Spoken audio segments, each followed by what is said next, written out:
बहुत समय पहले की बात है। भगवान बुद्ध अपने शिष्यों के साथ एक नए गांव में प्रवास के लिए पहुंचे।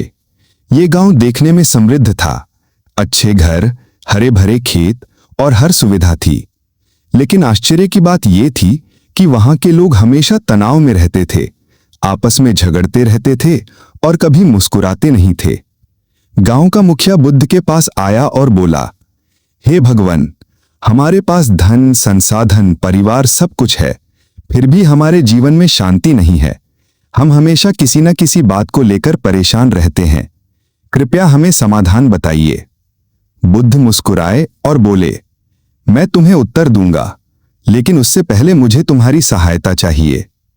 फिर बुद्ध ने गांव के सभी लोगों को बुलवाया और एक छोटी सी बात कही, कल सुबह हर व्यक्ति एक मुट्ठी रेत लेकर मेरे पास आए। अगली सुबह सभी लोग एक एक मुट्ठी रेत लेकर बुद्ध के पास पहुंचे। बुद्ध ने सबको पास की नदी के किनारे चलने को कहा। वहां पहुंचकर बुद्ध बोले, अब अपनी अपनी मुट्ठी की रेत को इस बहती नदी में डाल दो। लोगों ने ऐसा ही किया। कुछ देर बाद बुद्ध बोले, अब जाकर अपनी अपनी रेत की मुट्ठी वापस ले आओ। लोग हैरान रह गए। किसी ने कहा, भगवान, ये तो असंभव है। बहती नदी में डाली गई रेत को कैसे ढूंढ सकते हैं? बुद्ध शांत भाव से बोले, ठीक वैसे ही जैसे तुम बहते जीवन में बिखरी शांति को ढूंढ रहे हो। जब मन अशांत हो, विचार भटके हुए हों और जीवन में हर चीज पर अधिकार जताने की चाह हो, तब शांति खो जाती है, जैसे रेत नदी में खो जाती है। लोग चुप हो गए। बुद्ध आगे बोले, शांति बाहर नहीं, भीतर मिलती है। जब तक तुम बाहर की वस्तुओं में सुख ढूंढते रहोगे, तब तक तुम्हें केवल चिंता, लालच और क्रोध मिलेगा। एक युवक खड़ा हुआ और बोला, भगवान, तो हमें करना क्या चाहिए?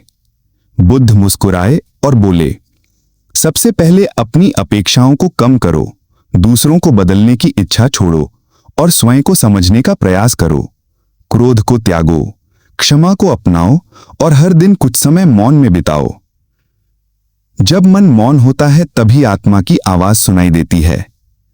तभी एक महिला ने पूछा, भगवान, यदि कोई हमारा अपमान करे तो क्या हम चुप रहें? बुद्ध बोले, यदि कोई तुम्हें उपहार देना चाहे और तुम उसे स्वीकार न करो तो वो उपहार किसके पास रह जाता है? महिला ने उत्तर दिया, वो तो देने वाले के पास ही रह जाएगा। बुद्ध मुस्कुराए, ठीक वैसा ही अपमान के साथ होता है। यदि तुम क्रोध और अपमान को स्वीकार नहीं करती तो वो सामने वाले के पास ही रह जाता है। तुम शांत बनी रहो, यही तुम्हारी शक्ति है। लोगों के चेहरों पर समझदारी की चमक थी। वे अब भीतर झांकने लगे थे। बुद्ध ने सभी को ध्यान और संयम का अभ्यास सिखाया। उन्होंने कहा, हर सुबह सूरज उगने से पहले कुछ देर ध्यान करो, अपने श्वास को देखो, अपने मन को समझो। धीरे धीरे तुम पाओगे कि जीवन की दौड़ में भी एक गहरा मौन है, जहां तुम्हें शांति मिलेगी। कुछ ही दिनों में गांव का वातावरण बदल गया। अब वहां झगड़े नहीं होते थे, लोग एक दूसरे की मदद करते थे और सबसे खास बात, उनके चेहरे पर मुस्कान लौट आई थी। गांव का वही मुखिया एक दिन फिर बुद्ध के पास आया और बोला, भगवान, आपने तो जैसे हमारे जीवन की दिशा ही बदल दी। अब समझ में आया कि शांति कोई वस्तु नहीं बल्कि एक अभ्यास है।